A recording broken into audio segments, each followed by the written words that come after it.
മനസ്സിലായോ? ഈ രാജ്യത്തെ പൗരന്മാരെ പറ്റിച്ചുകൊണ്ട് കള്ള വോട്ടിട്ട് ആ പൊസിഷനിൽ കയറി കുത്തിയിരിക്കുന്ന അയാൾ ഇത് 10 വർഷം തികച്ചു എന്ന് അഭിമാനഭൂതവും പറയുന്ന കുറെ കാളപെറ്റ മക്കളെ, നിങ്ങളോട് പറയാനുള്ളത് കള്ളത്തരമാണത്. വീട്ടിൽ അച്ഛനുണ്ടായിട്ടും കാളയെ അച്ഛൻ എന്ന് വിളിക്കുന്ന സംഘികളോടാണ് പറയുന്നത്. നിന്റെയൊക്കെ തന്ത കാളകളാണ്. അതുകൊണ്ടാണ് ഈ കാള ചിന്താഗതി. ഞങ്ങളുടെ ഒന്നും വീട്ടിലല്ല, അപ്പനുണ്ട് ഞങ്ങൾക്കൊക്കെ. മനസ്സിലായോ? തന്തയുണ്ടെന്ന് നിനക്കൊക്കെ ഇല്ലാത്തതാണ് സംഘി കുട്ടന്മാർക്ക് മനസ്സിലാക്കാൻ പറയുന്നത്. അത് നിങ്ങൾക്ക് ഇല്ലാത്തത് കൊണ്ടാണ് ഈ കുഴപ്പം. ഞാൻ ഇന്നലെ രാഹുൽ ഗാന്ധിയെ റിലേറ്റ് ചെയ്തിട്ടൊരു വീഡിയോ ചെയ്തിരുന്നു. രാഹുൽ ഗാന്ധി പുറത്തേക്ക് കൊണ്ടുവന്ന ഒരു സംഗതി, അത് നമ്മളെല്ലാവരും വളരെ സീരിയസ് ആയിട്ട് എടുക്കേണ്ട ഒരു വിഷയമാണ്. മേ ബി ഞാൻ ലൈറ്റായിട്ടായിരിക്കും അവതരിപ്പിച്ചിട്ടുള്ളത്. അതിൻ്റെ റീസൺ മറ്റൊന്നുമല്ല, രാഹുൽ ഗാന്ധി മുൻപ് ഇതുപോലെ ഒരു സീരിയസ് ഇഷ്യൂമായിട്ട് വന്ന ശേഷം പിന്നെ പകുതി ഉൾവലിയുന്ന ഒരു സീനാണ് ഞാൻ കണ്ടിട്ടുണ്ടായിരുന്നത്. അപ്പോൾ ധൈര്യസമേതം പുള്ളി ഇതുമായി മുൻപോട്ട് പോകുമോ ഇല്ലയോ എന്നുള്ളത് എൻ്റെ ഒരു ഡൗട്ടാണ്. അതെനിക്ക് ഇപ്പോഴും നിലനിൽക്കുന്നുണ്ട്. പിന്നെ കുറേ അധികം ഫേസ്ബുക്കിലാണ്, യൂട്യൂബിലല്ല, ഫേസ്ബുക്കിൽ കണ്ട കുറേ വീഡിയോസ് ഉണ്ട്. ഒരു വീഡിയോ മാത്രം യൂട്യൂബിൽ ഞാൻ കണ്ടിരുന്നു. രാഹുൽ ഗാന്ധി മുന്നോട്ട് വെച്ച ഒരു വിഷയത്തിനെ മാത്രം ഈ BJP-യുടെ ടീമുകളുണ്ടല്ലോ, അവരുടെ PR-കളുണ്ടല്ലോ, അവരെടുത്ത് വെച്ചിട്ട് അതിനെ ഒന്ന് വിശകലനം ചെയ്തിട്ടിട്ടുണ്ടായിരുന്നു. അതിനകത്ത് വ്യക്തമായി പറയുന്നതെന്ന് പറഞ്ഞു കഴിഞ്ഞാൽ, കർണാടക സ്റ്റേറ്റിലുള്ള ഒരാളുടെ തന്നെ ഒരു ഇന്റർവ്യൂ എടുത്തിടുകയാണ്. അയാൾ 3 സ്ഥലങ്ങളിൽ മാറി മാറി ഉണ്ടായിരുന്നു. ആദ്യം മുംബൈയിൽ, പിന്നെ ഡൽഹിയിൽ, പിന്നെ ബാംഗ്ലൂരിൽ. അപ്പം ഈ 3 സ്ഥലങ്ങളും ജോലി സംബന്ധമായി മാറി മാറി പോകുമ്പോൾ അവിടെ വെച്ച് ഇലക്ഷൻ കാർഡ് റിന്യൂ ചെയ്യുകയാണ് അത്രേ. അപ്പോൾ അതുകൊണ്ടാണ് ഈ 3 സ്ഥലങ്ങളെ അയാളെ ഐഡന്റിഫൈ ചെയ്യാൻ പറ്റിയത്. അയാളെ 8 സ്ഥലങ്ങളിൽ കണ്ടിരുന്നു. 8 സ്ഥലത്ത് അയാൾ വോട്ട് രേഖപ്പെടുത്തിയതിൻ്റെ ലിസ്റ്റാണ് രാജീവ് ഗാന്ധി പുറത്തുവിട്ടത്. പിന്നീട് ഞാൻ നോക്കുമ്പോൾ അതെനിക്ക് ഡൗൺലോഡ് ചെയ്യാൻ പറ്റിയില്ല സ്പോട്ടിൽ, ബട്ട് അതങ്ങനെ സ്പ്രെഡ് ചെയ്യുന്നുണ്ട്. എനിക്ക് ഭയങ്കര ഹാപ്പി ആയിരുന്നു. ഓക്കെ, ഇവന്മാർ ഇതും കൊണ്ട് ഇറങ്ങുന്നില്ല, മണ്ടന്മാരാണല്ലോ, കൊണ്ടൊന്നും തള്ളുമല്ലോ. കാരണം അന്ന് തന്നെ ഇന്നലെ തന്നെ പറഞ്ഞ വീഡിയോയ്ക്കകത്ത് വ്യക്തമായി പറയുന്ന ഒരു കാര്യമുണ്ട്. ഇതെന്ത് ചെയ്തിട്ട് ഈ കക്കാൻ പഠിച്ചാൽ മാത്രം പോലെ നിൽക്കാനും കൂടെ പഠിക്കണ്ടേ, കൃത്യമായിട്ട് ചെയ്യണ്ടേ, ABCD എന്നൊക്കെ ആളുകളുടെ പേര് വെച്ചിരിക്കുന്നു എന്നൊക്കെ പറഞ്ഞിരുന്നല്ലോ. അപ്പോൾ അതുപോലെ ഹറിബറിയിൽ ഇതാരും നോട്ട് ചെയ്തില്ല എന്നുള്ള ധൈര്യത്തിൽ, പ്രത്യേകിച്ച് രാഹുൽ ഗാന്ധിയെ പോലെ ഒരാൾ പ്രതിപക്ഷത്ത് നിൽക്കുന്നുണ്ട്, അണ്ടർ എസ്റ്റിമേറ്റ് ചെയ്തിട്ടാണ് ഇവർ ഈ കള്ളത്തരം ചെയ്തിട്ടുള്ളത്. അപ്പോൾ അതുകൊണ്ട് തന്നെ ഇത് കൊണ്ടുവന്നിട്ട് ഇതിനൊന്ന് വെളുപ്പിക്കാൻ ശ്രമിക്കുകയാണ്. സൂപ്പർ സാധനമാണ് കൊണ്ടുവിട്ടത്, പക്ഷെ ആരോ പറഞ്ഞു കൊടുത്തു, പെട്ടെന്ന് തന്നെ ഡിലീറ്റ് ചെയ്യപ്പെട്ടു. അങ്ങനെയാണെങ്കിൽ ഇവർ അംഗീകരിക്കുന്ന ഒരു കാര്യം, രാഹുൽ ഗാന്ധി കൊണ്ടുവന്ന ലിസ്റ്റ് ഇവരും ചെക്ക് ചെയ്തിട്ടുണ്ട്. രാഹുൽ ഗാന്ധി പറഞ്ഞത് ഒരു വ്യക്തി 8 ഇടങ്ങളിൽ വോട്ടിട്ടു എന്ന് മാത്രമല്ല, ഫോട്ടോ ഇല്ലാത്ത ഒരുപാട് വോട്ടേഴ്സ് ഉണ്ടെന്ന് പറയുന്നുണ്ട്. 80-ൽ പരം ആളുകൾ ഒരേ അഡ്രസ്സിൽ നിന്ന് ഈ വോട്ടർ ID-യിലേക്ക് ആപ്ലിക്കേഷൻ കൊടുത്തിട്ടുണ്ട്. 80-ൽ പരം ആളുകൾ ഒരു കൊച്ചു മുറിക്കകത്ത് നിന്നുകൊണ്ട് കൊടുത്തിട്ടുണ്ട്. പുള്ളി ചെറിയ ഹോംവർക്കല്ല നടത്തിയിട്ടുള്ളത്, ബൃഹത്തായ ഹോംവർക്കാണ്, ചെറിയ കാര്യമൊന്നുമല്ല ചെയ്തിരിക്കുന്നത്. വളരെ സീരിയസ് ആയിട്ടൊരു അലിഗേഷനെ വളരെ സില്ലിയായി കണ്ട് വളരെ ഇതായിട്ട് എടുത്തിരിക്കുകയാണ്. അതായത് മോദിയുടെ ടീമും വിചാരിച്ചിരിക്കുന്നത് എന്താണെന്നറിയാം, ഇപ്പുറത്ത് നിൽക്കുന്നവരൊക്കെ മന്ദബുദ്ധികളെന്നാണ്. സത്യമായിട്ട് എനിക്ക് അങ്ങനെയാണ് ഫീൽ ചെയ്യുന്നത്. ഞാനിത് പറയാനുണ്ടായ കാരണം മറ്റൊന്നുമല്ല, ഈ വിഷയം ഞാൻ വളരെ സീരിയസ് ആയിട്ട് അവതരിപ്പിക്കാതുകൊണ്ടായിരിക്കും മിക്ക ആളുകളും വിചാരിച്ചത് ഇത് ഇത്ര സില്ലിയെന്ന്. പ്രതീക്ഷ നഷ്ടപ്പെട്ടിരിക്കുന്നു എന്നുള്ളത് വാസ്തവമല്ല. നിങ്ങൾക്കില്ലേ? നിങ്ങൾക്ക് അങ്ങനെ ഒരു പ്രതീക്ഷ നഷ്ടപ്പെടലില്ലേ? എനിക്കുണ്ട്, തീർച്ചയായിട്ടും ഉണ്ട്. കാരണം ഇവിടെ ഒരിടത്തുനിന്നോ രണ്ടിടത്തുനിന്നോ അല്ല, പലയിടങ്ങളിൽ നിന്ന് നീതി നിഷേധം. ഞാൻ പേഴ്സണലി പറയുകയാണെങ്കിൽ ഞാൻ സോഷ്യൽ വർക്ക് നിൽക്കുന്നതുകൊണ്ട് എനിക്ക് ഒരുപാട് കാര്യങ്ങൾ അറിയാം. ഒത്തിരി ഇടങ്ങളിൽ പോയിട്ട് നീതി നിഷേധിക്കപ്പെടുന്നതിന് ഞാൻ നേരിട്ട് അനുഭവിച്ചിട്ടുണ്ട്. രാഷ്ട്രീയപരമായ ഒരു ഇടപെടലുണ്ടെങ്കിൽ വട്ടപൂജ്യം പോയാലും നടക്കത്തില്ല എന്നുള്ളത് സത്യമാണ്. തനിച്ച് നിന്നുകൊണ്ട് പൊരുതുക എന്ന് പറയുന്നത് നിസ്സാര ഇതുമല്ല. അപ്പം ഞാനത് പറഞ്ഞപ്പോഴത്തേക്കാണ് ഇങ്ങനെ ഒരു കമൻറ്റ് അതിനകത്ത് വന്നത്. എൻ്റെ ചാനലിൽ വന്നൊരു കമൻറ്റാണ്. അപ്പം ഞാൻ ആ കമൻറ്റ് എടുത്തുകൊണ്ട് വരാം. ഈ കമൻറ്റിൽ എനിക്ക് വന്ന ആ കമൻറ്റ് വായിക്കുമ്പോൾ ഏകദേശം കാര്യം പിടികിട്ടും. പുള്ളി എഴുതിയിരിക്കുന്ന കമൻറ്റാണ്: ma'am, with respect, I say to you, before you do this video, I had a good respect and a good opinion on you. ഈ വീഡിയോ ചെയ്യുന്നതിന് മുമ്പ് എനിക്ക് നിങ്ങളോട് ഭയങ്കര ഒപ്പീനിയൻ ആയിരുന്നു, നിങ്ങളെക്കുറിച്ച് നല്ല അഭിപ്രായമായിരുന്നു, നിങ്ങളോട് എനിക്ക് ഭയങ്കര റെസ്പെക്റ്റും ആയിരുന്നു എന്നാണ് പറയുന്നത്. But watch this video, all the opinions on you ended. എൻ്റെ മേലിലോട്ടുള്ള എന്നോടുണ്ടായിരുന്ന അയാളുടെ എല്ലാ അഭിപ്രായങ്ങളും ഡിസ്ലൈക്ക് ആയി എന്നാണ് പുള്ളി പറയുന്നത്. I am not BJP supporter. Why, man? Why? If you are not a BJP supporter, why you are supporting a comment about BJP എന്നുള്ളതാണ് എൻ്റെ ചോദ്യം. ഇതിട്ടിരിക്കുന്നത് വിജു കുമാർ എന്ന ആളാണ്. പുള്ളിക്കാരൻ്റെ ചോദ്യം പുള്ളിക്കാരൻ തന്നെ പറയുന്നുണ്ട്. ഇത് തന്നെയാണ് ഞാൻ ശീതളീയം ചാനലിനോട് ഞാൻ പറഞ്ഞത്. ഒരാളും സ്വന്തമായിട്ട് ഞാനൊരു RSS കാരനാണെന്നോ BJP കാരനാണോ സ്വയം പറയത്തില്ല. ഞാൻ BJP സപ്പോർട്ടർ അല്ല എന്ന് ആദ്യമേ പറയാം. അതെന്താണ് സംഘികളെ? നിങ്ങൾക്ക് നിങ്ങളുടെ രാഷ്ട്രീയം പറയാൻ ഇത്ര മടി? പറയൂ, നിങ്ങൾ രാജ്യദ്രോഹികളാണ് എന്ന് സ്വയം പറയുന്നത് പോലെയാണല്ലേ ഇത്. അതാണ് വാസ്തവം. അതുകൊണ്ടാണ് അത് പറയാൻ പറ്റാത്തത്. RSS ഈക്വൽ ടു രാജ്യദ്രോഹം. അതാണ് എനിക്ക് പറയാനുള്ളത്. രാജ്യത്തെ ജനാധിപത്യത്തിനെ അട്ടിമറിച്ചുകൊണ്ട് നടന്ന വൃത്തികെട്ട ഒരു സംഗതിയാണ് രാഹുൽ ഗാന്ധി മുന്നോട്ട് വെച്ചതിന് മറുപടി പറയടാ. അതിന്റെ വീഡിയോയുടെ താഴെ വന്നിട്ട് ഞാൻ BJP സപ്പോർട്ടർ അല്ല, ബട്ട് ബാക്കി വായിക്കാം. I am not BJP supporter, लेकिन नरेंद्र मोदी जी हमारा प्राइम मिनिस्टर नहीं बने तो, അതായത് നരേന്ദ്രമോദിജി എന്ന് പറയുന്ന ആൾ നമ്മുടെ പ്രധാനമന്ത്രി ആയിട്ടില്ലായിരുന്നു എങ്കിൽ तो हमारा देश इतना डेवलप नहीं होगा. हमारा देश इतना डेवलप, അതായത് നമ്മുടെ രാജ്യം ഇത്രയും ഡെവലപ്പ് ആകത്തില്ലായിരുന്നു എന്ന്. अब हमारा भारत देश को अरब गल्फ कंट्री में कितना रेस्पेक्ट आप एक बार जाकर देखिए, उसके बाद सुनिए, उनको अकल नहीं है.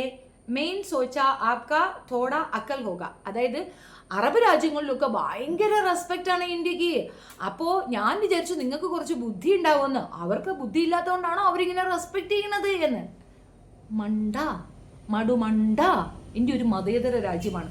ഇന്ത്യക്ക് കിട്ടുന്ന റെസ്പെക്ട് ഇന്ത്യ എന്ന ഒരു രാജ്യത്തിന് കിട്ടുന്ന റെസ്പെക്ട് അല്ല നരേന്ദ്രമോദിക്ക് കിട്ടുന്നതല്ല. നരേന്ദ്രമോദി വന്നത് കൊണ്ട് മാത്രമല്ല അവിടെ ഇന്ത്യക്കാർക്ക് റെസ്പെക്ട് കിട്ടുന്നത്. They build Arab country as now. ഇപ്പൊ എന്താണോ അത് ഉണ്ടാക്കി എടുത്തത് ഇന്ത്യക്കാരാണ്. ആ പൂർണ്ണ ബോധ്യം ദുബായിക്ക് ഉണ്ട്. ഞാൻ ദുബായിലായിരുന്നുകൊണ്ട് എനിക്ക് ദുബായിയുടെ കാര്യം പറയാൻ പറ്റുള്ളൂ.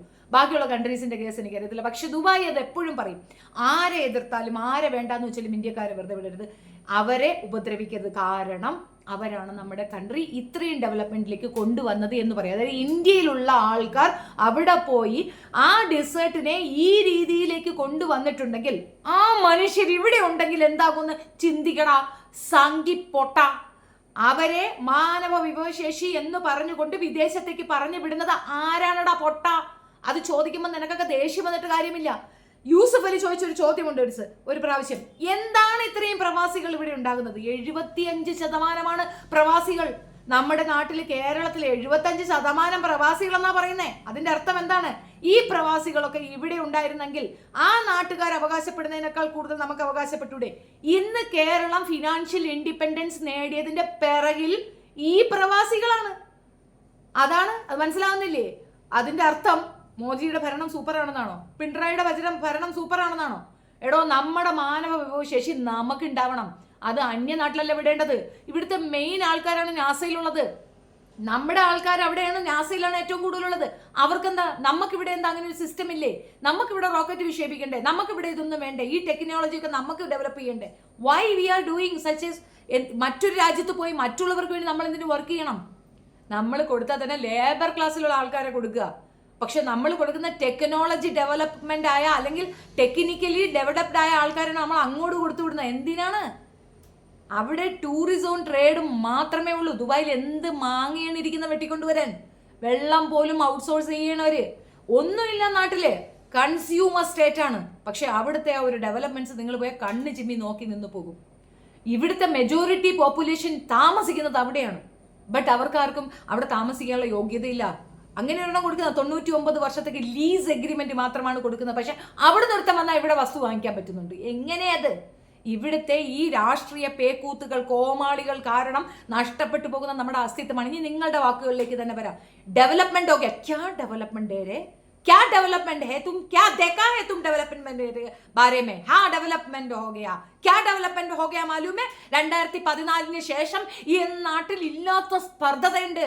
ഇല്ലാത്ത രീതിയിൽ മനുഷ്യൻ അങ്ങോട്ടും ഇങ്ങോട്ടും വെട്ടുന്നുണ്ട്. അങ്ങോട്ടും ഇങ്ങോട്ടും പകയോടുകൂടി നോക്കുന്നുണ്ട്.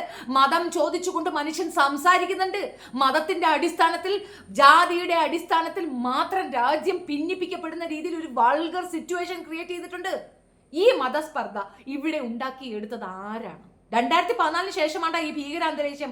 പള്ളികളിൽ പോയി ശിവന്റെ അന്വേഷിക്കുന്നു. എങ്ങനെ ഇതൊക്കെ ഉണ്ടായി? എന്താണ് ഇവിടെ നടക്കുന്നത്? ഇവിടെ രാഷ്ട്രീയമാണോ സംസാരിക്കുന്നത്? കോൺഗ്രസ്സുകാർ സംസാരിക്കുന്നവരെ ശബരിമലയിൽ ഇരിക്കുന്ന അയ്യപ്പനെ പറ്റിയാ? ഈ നാട്ടിലുള്ള രാഷ്ട്രീയ സാഹചര്യമോ ഇവിടെയുള്ള കെടുകാര്യസ്ഥതയോ ഇവിടെയുള്ള പ്രശ്നങ്ങളെ അവർ ഐഡന്റിഫൈ ചെയ്യില്ല, അതിനെ ഹൈലൈറ്റ് ചെയ്യത്തില്ല. പകരം അവർക്ക് ശബരിമല അയ്യപ്പന്റെ നൈഷ്ഠിക ബ്രഹ്മചര്യമാണ് മെയിൻ കൊണാണ്ടറായി നിൽക്കുന്നത്. അത് തന്നെയാണ് BJPയും പറയുന്നത്. നിങ്ങൾ രാഷ്ട്രീയം പറയുന്നുണ്ടോ? നിങ്ങൾ എന്താണ് ഇവിടെ നടക്കുന്നത്? ഒന്ന് എക്സ്പ്ലെയിൻ ചെയ്യാമോ? 2014 ശേഷം നമ്മുടെ നാട്ടിൽ നടന്നത് എന്താണ്? ഇനി നമുക്ക് ഇദ്ദേഹത്തിന്റെ തന്നെ പാർട്ടിയിലെ നിർമ്മല സീതാറാം എന്ന് പറയുന്ന ധനകാര്യമന്ത്രിയുടെ ഭർത്താവ് പറയുന്ന ഒരു സ്റ്റേറ്റ്മെന്റ് കേൾക്കാം. അതൊന്ന് കേട്ടു നോക്ക്. കേൾക്കാം. ചോദ്യം വളരെ ജെന്യൂൻ ആയിട്ടുള്ള ചോദ്യമാണ്. കേട്ടു. Is he a dictator or not? Now, yes, of course he is. He's not a Democrat. He doesn't bother about the parliament. He doesn't bother about center state relations. He doesn't bother about the office of the president of India. He doesn't bother about anybody in the government. And you know, he is no more what he used to be in 2014, a Team India, which is Prime Minister and the Chief Ministers. So your answer to my question, is Narendra Modi a dictator, was of course he's a dictator. Yes. He has set India back in terms of economy at least 20 years to 25 years. In terms of polity, at least he has taken us back to pre-independence days. In terms of social fabric and, you know, scientific temper and the values of the society, of secularism, of, you know, India belonging to everybody, he has taken us back to the days of 1818 or even before that, or even to the Middle Ages. Dictator ആണോ എന്നാണ് ചോദ്യം. ഡിക്റ്റേറ്ററിന്റെ meaning മലയാളത്തിൽ ഏകാധിപതി എന്നാണ്. മോദി ഒരു ഏകാധിപതി ആണോ എന്ന് ചോദിക്കുമ്പോൾ അദ്ദേഹത്തിന്റെ തന്നെ പാർട്ടിയിലെ അദ്ദേഹത്തിന്റെ തന്നെ മന്ത്രിയായി വാഴുന്ന, രാജ്യത്തിന്റെ മന്ത്രിയാണ് എന്നാലും അദ്ദേഹത്തിന്റെ പാർട്ടി മന്ത്രിയാണല്ലോ അവർ, നിർമ്മല സീതാറാമിന്റെ ഭർത്താവ്, അദ്ദേഹം സാമ്പത്തിക വിദഗ്ധനാണേ, അങ്ങനെയുള്ളൊരു ആളാണ് ഇത് പറയുന്നത്, ഈ അഭിപ്രായം പറയുന്നത്. അതുകൊണ്ടാണ് ഞാൻ തേർഡ് പേഴ്സൺ എടുക്കാതെ പുള്ളിയുടെ തന്നെ എടുത്തുകൊണ്ടത്. അദ്ദേഹം പറയുന്നത് എന്താണെന്ന് കേട്ടില്ലേ? ഒരു ഏകാധിപതിയാണ് അദ്ദേഹം. ജനാധിപത്യത്തിന് യാതൊരു മൂല്യവും കൊടുക്കുന്നില്ല എന്ന് പറയുന്നുണ്ട്. അദ്ദേഹത്തിന്റെ എല്ലാ സ്കാമും ഏത് രീതിയിലൊക്കെ ഈ രാജ്യത്തിനെ താഴ്ത്തി കൊണ്ടുവന്നിട്ടുള്ളതിന് കൃത്യമായ വിലയിരുത്തലാണ് പുള്ളി നടത്തുന്നത്.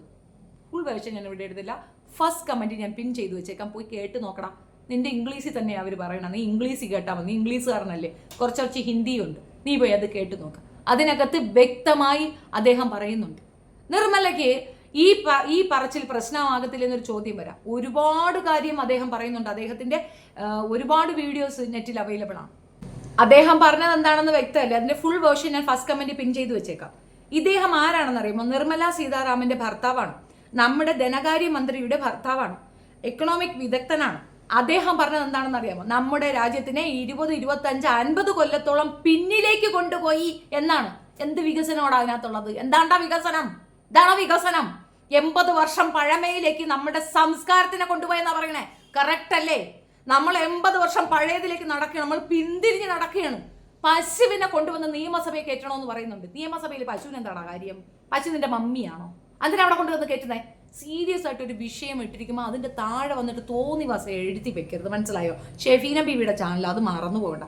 രാഷ്ട്രീയപരമായി ഞാൻ മൗനമായി കലാകാര്യങ്ങൾ ഇഗ്നോർ ചെയ്തിട്ടിരിക്കുന്ന വേണ്ടാന്ന് വെച്ചിട്ടാ, എന്ന് പറഞ്ഞിട്ട് കാര്യമില്ലെന്ന് ബോധ്യപ്പെട്ടിട്ടാ. പക്ഷെ അതിന്റെ അർത്ഥം മണ്ടിയാണെന്ന് വിചാരിക്കരുത്. എനിക്ക് സംഘികളുടെ സപ്പോർട്ട് വേണ്ട. സംഘികളുടെ സപ്പോർട്ടിങ് കമന്റ് കൊണ്ട് എന്റെ ടൈം ലൈനിൽ ഒരുത്തനും വരണ്ട. സംഘി എന്ന പേരോ ആ രീതിയിൽ ഒരു രാഷ്ട്രീയത്തിനെ വിശ്വസിക്കുകയോ അനുകൂലിക്കുകയോ ചെയ്യുന്നവർ എന്റെ അഗരാതിയിലില്ല എന്നാ പറഞ്ഞത്. വളരെ വ്യക്തമായി കുറച്ചുകൂടെ പേഴ്സണലൈസ് ചെയ്ത് പറയാം. ഒരു സംഖ്യയാണ് എൻ്റെ മകനെ വിവാഹം കഴിക്കുന്നതെങ്കിൽ ആ മകനുമായിട്ടുള്ള റിലേഷൻഷിപ്പ് പോലും ഞാൻ കട്ട് ചെയ്യുമെന്നാ പറയുന്നത്. അതിൽ പരമൊന്നുമില്ല. എൻ്റെ പ്രാണനാണ് എൻ്റെ കുഞ്ഞ്. പക്ഷേ ഈ ഒരു വിഷയത്തിൽ ഞാൻ സ്ട്രോങ് ആണ്. നടക്കില്ല, എനിക്ക് ഇഷ്ടമില്ല രാഷ്ട്രീയം. അതിൻ്റെ കാരണവും എൻ്റെ രാജ്യം തന്നെയാണ്. ഞാൻ എൻ്റെ രാജ്യത്തിന് അത്രത്തോളം റെസ്പെക്ട് ചെയ്യുന്നു, സ്നേഹിക്കുന്നു എന്നുള്ളത് കൊണ്ട് തന്നെയാണ്. ഒരു ഇന്ത്യക്കാരിയായി വിദേശത്ത് ജീവിച്ച് 22 വർഷത്തെ പ്രവാസമുള്ള എനിക്ക് അറിയാം ഇന്ത്യയുടെ വാല്യൂ എന്താണെന്ന്. അതെനിക്ക് 2014 ശേഷമല്ലടാ ബോധം വന്നത്. 2014 ശേഷമല്ല ഞാൻ ഇന്ത്യക്കാരി ആയത്. ഞാൻ ജനിച്ചപ്പോൾ തൊട്ട് ഇന്ത്യക്കാരി തന്നെയാണ്. എനിക്കറിയാം ഇന്ത്യ എന്താണെന്ന്, ഇന്ത്യയുടെ പ്രിവിലേജ് എന്താണെന്ന്. അത് ഞാൻ ശരിക്കും അനുഭവിച്ചോളുവാണ്. അതുകൊണ്ട് നീ എന്ന സംഘി എനിക്കത് പഠിപ്പിച്ചു തരണ്ട.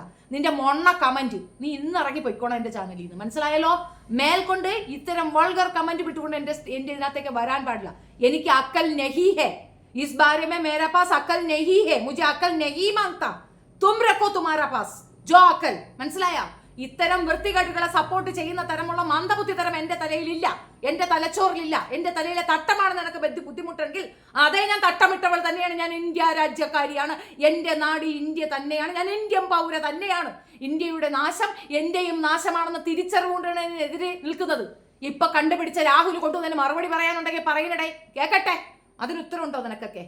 ഞങ്ങൾ വോട്ടിടും. ഞങ്ങളുടെ വോട്ട് നിഷേധിക്കപ്പെടുകയും ഇവിടെ CAA പോലുള്ള തേങ്ങായും തോന്നിവാസവും കൊണ്ടുവന്നിട്ട് അതേ പേരുകളിൽ വോട്ട് രേഖപ്പെടുത്തി അവിടെ കയറിയിരിക്കാൻ എന്ത് അർഹതയാണുള്ള? രാജിവെച്ച് പുറത്തു പോടാൻ നാണം ഉണ്ടെങ്കിൽ കള്ളത്തരം കാണിച്ചിട്ടല്ലടാ അധികാരത്തിൽ കയറിയിരിക്കേണ്ടത്. രാജ്യത്തെ ജനങ്ങൾ സെലക്ട് ചെയ്ത് ജനങ്ങളാൽ പ്രതിനിധിയാക്കപ്പെട്ട ഒരു വ്യക്തിക്കാണ് ജനങ്ങളുടെ കാര്യങ്ങൾ നിർവഹിക്കാനുള്ള ഉത്തരവാദിത്തം. അയാൾ ഒരു ജനപ്രതിനിധിയാണല്ല, രാജാവല്ല. അത് ഞങ്ങൾക്ക് അങ്ങനെയല്ല, ഒരു ജനപ്രതിനിധിയാണ്. ഞങ്ങൾ സെലക്ട് ചെയ്തതുമല്ല, ഞങ്ങൾ അയാൾക്കെതിരെയാണ് വോട്ട് കുത്തിയിട്ടുള്ളത്. അയാളെ സെലക്ട് ചെയ്ത ഒരു പറ്റം ആൾക്കാരെ ഞങ്ങൾ റെസ്പെക്ട് ചെയ്യുന്നു, ബിക്കോസ് അവരും ഈ രാജ്യത്തെ പൗരന്മാരാണ് എന്നുള്ളത് കൊണ്ട്.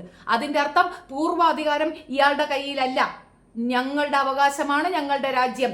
ഈ രാജ്യത്തെ പോക്കുവരവുകൾ, ഇവിടുത്തെ കാര്യങ്ങൾ, ക്രയവിക്രയങ്ങൾ ഞങ്ങളും അറിഞ്ഞിരിക്കണം, ഞങ്ങളുടെ കൂടെ തന്നെയാണത്.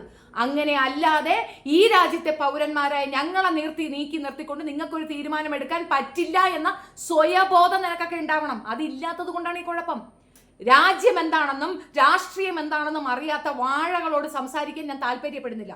രാഹുൽ ഗാന്ധി മുന്നോട്ട് വെച്ച സംഗതിയെ പറ്റി വല്ലതും മിണ്ടാനുണ്ടെങ്കിൽ മിണ്ടുക വാഴകളെ, ഇല്ലെങ്കിൽ ഇറങ്ങിപ്പോവുക. എന്നെ പഠിപ്പിക്കാൻ വരണ്ട, എൻ്റെ ചാനലിലേക്ക് വരണ്ട. എനിക്ക് വ്യക്തമായ ധാരണയുള്ളതാണ്. ഞാൻ ഇത് വീണ്ടും പറയുന്നു, നിർമ്മല സീതാറാം എന്ന് പറയുന്ന ധനകാര്യ മന്ത്രിയുടെ ഭർത്താവായ എക്കണോമിസ്റ്റ് വിദഗ്ധനായ ഒരു വ്യക്തി ഇരുന്നു കൊണ്ട് സ്വന്തം പാർട്ടിയുടെ കാര്യമാണ് പറഞ്ഞത്. രാജ്യത്തെ പിന്നോട്ട് നയിച്ച ഒരു വൃത്തികെട്ടവനാണ് രാജ്യത്തെ പ്രധാനമന്ത്രി എന്ന് അദാഹമാണ് പറയണത്, ഞാനല്ല. ഡിക്റ്റേറ്റർ മീൻസ് ഏകാധിപതി. ഇത് ഏകാധിപത്യ രാജ്യമല്ല, ഇത് രാജഭരണമല്ല, ഇത് പ്രജകളല്ല, ഞങ്ങൾ പൗരന്മാരാണ്. ജനങ്ങളെ ജനങ്ങളാൽ ഭരിക്കപ്പെടേണ്ട, അല്ലെങ്കിൽ അവരെ കെയർ ചെയ്യേണ്ട ഞങ്ങളുടെ പ്രതിനിധി മാത്രമാണ് അയാൾ. ഇവിടുത്തെ രാജ്യക്കാരനൊന്നുമല്ല, രാജാവല്ല. ആ തിരുത്തലുകൾ വേണം. ഓരോ മനുഷ്യരും തുല്യരാണ്. ഞങ്ങൾക്ക് സമയമില്ല, വേറെ പണിയുണ്ട്. അതുകൊണ്ട് ഞങ്ങളാൽ നിയോഗിക്കപ്പെട്ട ഒരാളെ അവിടെ കൊണ്ടിരുത്തിയിരിക്കുന്നു ഞങ്ങളുടെ കാര്യങ്ങൾ ടേക്ക് കെയർ ചെയ്യാൻ. ദാറ്റ് ഈസ് കോൾഡ് ജനാധിപത്യം, ഡെമോക്രസി എന്തെന്ന് പോയി പഠിച്ചിട്ട് വരിക. മനസ്സിലായോ? ഈ രാജ്യത്തെ പൗരന്മാരെ പറ്റിച്ചുകൊണ്ട് കള്ള വോട്ടിട്ട് ആ പൊസിഷനിൽ കയറി കുത്തിയിരിക്കുന്ന അയാൾ, ഇത് 10 വർഷം തികച്ചു എന്ന് അഭിമാനഭൂതവും പറയുന്ന കുറെ കാളപെറ്റ മക്കളെ, നിങ്ങളോട് പറയാനുള്ളത് കള്ളത്തരമാണത്. വീട്ടിൽ അച്ഛനുണ്ടായിട്ടും കാളയെ അച്ഛൻ എന്ന് വിളിക്കുന്ന സംഘികളോടാണ് പറയണത്. നിന്റെയൊക്കെ തന്ത കാളകളാണ്, അതുകൊണ്ടാണ് ഈ കാള ചിന്താഗതി. ഞങ്ങളുടെ ഒന്നും വീട്ടിലല്ല, അപ്പനുണ്ട് ഞങ്ങൾക്കൊക്കെ. മനസ്സിലായോ? തന്തയുണ്ടെന്ന് നിനക്കൊക്കെ ഇല്ലാത്തതാണ് സംഘി കുട്ടന്മാർക്ക് മനസ്സിലാക്കാൻ പറയുന്നത്. അത് നിങ്ങൾക്ക് ഇല്ലാത്തത് കൊണ്ടാണ് ഈ കുഴപ്പം. പിന്നെ എനിക്കെതിരെ കേസ് കൊടുത്തു എന്ന് പറഞ്ഞിട്ട് ഒരുത്തം വന്നിട്ട് പറഞ്ഞു ഞാൻ കൊടുങ്ങല്ലൂർ അമ്മയെ പറഞ്ഞു, കാർത്തിയാനി ക്ഷേത്രത്തിനെ പറഞ്ഞു. അതെ, ഞാൻ ആ ക്ഷേത്രത്തിനെ മോശമല്ലല്ലോ പറഞ്ഞത്. ആ ക്ഷേത്രത്തിൽ നടക്കുന്ന പാട്ട്, ആ കച്ചേരി ആരെങ്കിലും കേട്ടിട്ടുണ്ടെങ്കിൽ അത് നല്ല പൂരപ്പാട്ടാണ്. അത് ആ ക്ഷേത്രത്തിന്റെ മര്യാദയാണ്, ആചാര മര്യാദയാണ്. അവിടെ അത് പറയാമെങ്കിൽ അത് ഞങ്ങളുടെ ചാനലിൽ ഞങ്ങൾക്കും പറയാം എന്നാണ് പറഞ്ഞത്. അതിന്റെ പേരിൽ കേസ് കൊടുത്തെങ്കിൽ, അല്ലെങ്കിൽ വേണ്ട. അപ്പൊ അത്രയേ ഉള്ളൂ. ഈ വിഷയത്തിൽ ഇനിയും ഇതുപോലുള്ള റിയാക്ഷൻ ഉണ്ടാവുക തന്നെ ചെയ്യും. രാഹുലിനൊപ്പം രാഹുൽ ചെയ്തത് വളരെ നല്ല കാര്യമാണ്. നമ്മളെ കൊണ്ട് സാധിക്കാത്ത ഒരു കാര്യം അദ്ദേഹം ചെയ്തിട്ടുണ്ട്. ഇതുമായി അദ്ദേഹം മുൻപോട്ട് പോവുമെങ്കിൽ തീർച്ചയായിട്ടും അദ്ദേഹത്തിന്റെ ഒപ്പം തന്നെയാണ്. ഒരു കാര്യം കൂടെ പറയാം, ജോർ സെ ബോലോ ആസാദി ലേക്കെ രഹേങ്കെ ആസാദി എന്ന് വെച്ചാൽ എന്താണെന്ന് അറിയാമോടാ? ഉറക്കെ പറയൂ, സ്വാതന്ത്ര്യം ലേക്കെ രഹേങ്കെ ആസാദി എന്ന് വെച്ചാൽ വാങ്ങിച്ചെടുക്കുമെന്ന്. ചവിട്ടി പിടിക്കാനും അടിമത്തൊക്കെ 1947 ഞങ്ങൾ കുഴിച്ചിട്ടു. ഇനി ആ സുനായി കൊണ്ട് ഇങ്ങോട്ട് തള്ളണ്ട. അതിനുള്ള ആൾക്കാരല്ല, പ്രത്യേകിച്ച് കേരളത്തിലുള്ളത് 26% എൻ്റെ പിന്നിൽ നിൽപ്പോട്ടടാ. എനിക്കത് ഉറച്ച വിശ്വാസമാണ്. നിങ്ങൾക്ക് അടിച്ചമർത്താൻ പറ്റാത്ത, നിങ്ങൾക്ക് പറ്റിക്കാൻ പറ്റാത്ത ഒരു സമൂഹമുണ്ട്. അവരാണ് ഞാൻ വിശ്വസിക്കുന്നത്. അവർ തിരിച്ചു കൊണ്ടുവരും ഈ രാജ്യത്തെ സ്വാതന്ത്ര്യം. 80 വർഷമല്ല 100 വർഷമല്ല, നീ ഒരു 5000 വർഷം പിറകെ കൊണ്ടുപോയാലും തിരിച്ചു കൊണ്ടുവരാൻ കേപ്പബിലിറ്റിയുള്ള മനുഷ്യർ ഇവിടെ ജീവിച്ചിരിക്കുന്നിടത്ത് ഞാൻ പ്രതീക്ഷയോടെ കാത്തിരിക്കുന്നു. അത്രയേ ഉള്ളൂ. മേലെ എൻ്റെ ചാനൽ നിന്നെ കണ്ടുപോകരുത്. Thank you. വീഡിയോ ഇഷ്ടപ്പെടുകയാണെങ്കിൽ like, share, subscribe my channel. Thank U.